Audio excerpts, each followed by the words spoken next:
Welcome to Everyday Linux User. Today's video I am looking at Fedora 43, and the reason I'm looking at Fedora 43 today is because I follow a lady on YouTube called Andrea Borman, and she's recently made a video about Fedora budgie spin, and she had all sorts of problems with it. And I wanted to see if I used Fedora, if I had any issues myself. Now in the past, when it comes to Fedora, I find that you'll get one version is perfectly fine, and then you'll get to the next version and there's loads of bugs with it. So I wanted to see, is 43 in that situation? And I'm using the KDE desktop, so I'm not using the budgie version that Andrea is using, but as will become apparent when I take you through this video, I have equally found a few bugs with Fedora 43. So let's start off with showing you Andrea's video.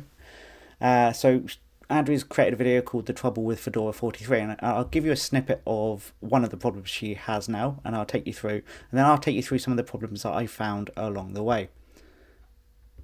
Now, the first issue I want to address is about Plasma Discover. This is Fedora 43, which is the budgie spin, which is X11, and this is Plasma Discover. And it being Fedora, it takes a long time to launch. Well, I mean, let me just show you that Plasma Discover is not working properly. For example, these are the categories. Now, what is supposed to happen is when you, for example, say I want to look at, this is the home page and this is the recommended software. Now, I want to take a look at this Critter, and with Plasma Discover, when you click on the software you want to take a look at, it's supposed to show you more details. For example, look, I'm clicking on it and look, it is not doing nothing, is it? Now, say I want to look at Cola Paint. I'm clicking on it and it's not doing nothing. Now, what Plasma Discover is supposed to do, it's when you click on the software you want to view, it is supposed to show you more details about the software.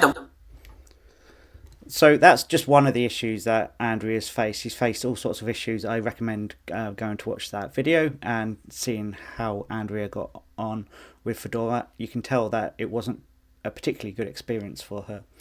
So I installed Fedora 43. The installation was fine. They've got this nice new graphical installer for the KDE desktop, and it works very well indeed. I'm happy with that. The hardware all works fine. So if I go down here, we've got the wireless, Bluetooth works as well. I won't show you that here, but it does, it connects. And then printing, I had to set up the printer.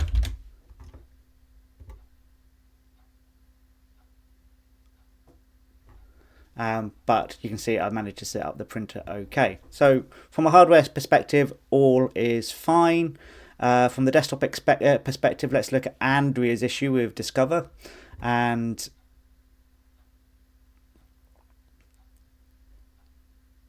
if I go here, editor's choice, so Andrea looked at Critter and it wouldn't go in. But you can see for me it is actually working okay, and I'm able to install software. So before we continue on this path, let's talk about something that happened when I first installed Fedora, because this is where my problems began. So I installed Fedora, and you can see I've now got 152 updates. Now I've already installed about 600 updates when I first installed the operating system. And the trouble is, when I first did the updates, it said restart your computer to finish installing updates, which I did. And then I found myself at a black screen with just a cursor in the top left corner. Now, if you're a new user to Linux and you've just installed Fedora and you update your system and you're then presented with a black screen with a cursor in the top left corner, your confidence in Fedora and probably Linux in general has now hit rock bottom. So that shouldn't happen. Now, if you've found yourself in this situation, you can open a terminal. To get to a terminal, if you're stuck at the cursor, you just press Control Alt and then one of the function keys, and it will take you. So if you do Control Alt F2, it will take you to a new terminal. You can log in as your user, and then you would run the following command: sudo dnf distro sync, and this will resync all your packages, re-update everything, and everything should work once you reboot the next time. But that is completely unnerving to a new user to Linux. So that's that out of the way. I've had other crashes and I can show you those.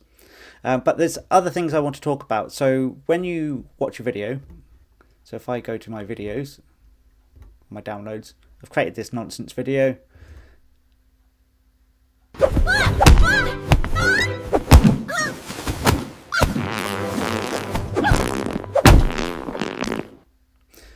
So when you first open that video, this is Dragon Player, and it will say not all multimedia codecs are installed.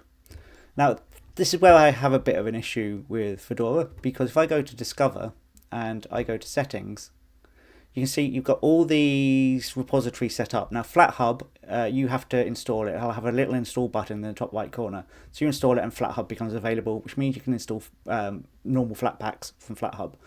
Fedora have their own Flatpaks under the registry.fedoraproject.org, so you can install those as well. And if you scroll down, generally Fedora comes with just free software, and you can install RPM Fusion. And you can also see you can install Chrome if you want to, which is fine if you haven't done it from the FlatHub anyway. But you've got all these Fedora, you've got all these RPM Fusion libraries, but you won't have this one, and you won't have this one. So all these non-free RPM Fusions aren't there. You'll get the ones at the top are the ones that were there by default. So you've got NVIDIA drivers and non-free for Steam, but all these other ones I've had to install. So the free updates, the free, the non-free, etc. Which means to install the package you need to get rid of that codecs message, you have to add in manually yourself. So the first command I ran was this sudo dnf swap ffmpeg3 with ffmpeg, and that replaces the free ffmpeg package with just ffmpeg. And then I ran this command here, which is sudo dnf update multimedia, and this is like a meta package that you can install, which installs all the GStreamer plugins. If you wanted to get away from doing this, you can install VLC via Flatpak, and then that comes as a container, so it's got all the multimedia codecs already installed, and then you can do it from there. But my problem really is the fact that why not have these available to turn on anyway? You've already got the ones for Steam and NVIDIA. Why not have the free and non-free ones here? Maybe not have them turned on if you don't want them to be turned on, but at least have them available so you can tick them on. So that's two main issues I have with Fedora. One, when I first ran the updates, it caused the system to go into a black screen with the cursor in the top left corner. And the fact if you want to get around the multimedia codec issue, then you have to enable repositories to then be able to install the packages you need. So other than that, Fedora kind of works okay. I haven't had too many other problems, except I'm going to show you something now, and I think I can make this work on cue. So if I go to themes and I go to global theme, you can see I'm on the Fedora theme. But I'm going to go to the Breeze theme, and I'm going to click here.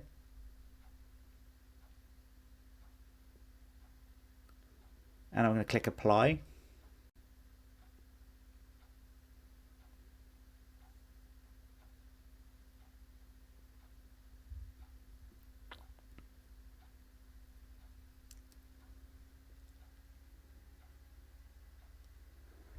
Plasma Shell has closed unexpectedly. Now that shouldn't happen, and it doesn't happen in KDE Neon, it doesn't happen in Q4OS, doesn't happen in Kubuntu, it's just happening in Fedora. So Fedora, it has its issues. And if I switch back again, it's not the theme that's a problem, because if I go back to the Fedora theme, it's going to do the same Plasma Shell crash.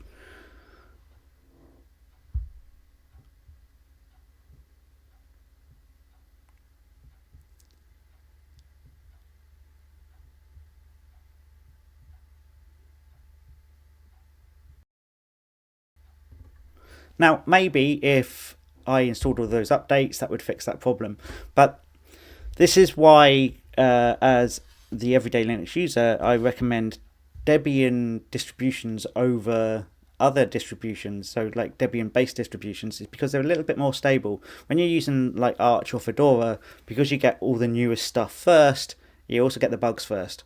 So I think what we're experiencing here, and like I said before, with Fedora, it seems to be hit and miss. If you can go for Fedora 42, it's perfectly fine. Fedora 43 will be bad. Fedora 44 will be perfectly fine again, and it's just a little bit hit and miss. As to whether you're going to get a good experience with Fedora or not. Now, none of these things are causing major issues now because my system's all set up and it is working. So I could use Fedora and be perfectly happy with it. But a new user shouldn't have to face these problems, and therefore I agree with Andrea, there is trouble with Fedora. And that is the end of the video. If you like it, give it a thumbs up. Look in the description where you will find this month's newsletter. Hit the subscribe button, hit the like button, and I'll see you next time on Everyday Linux User.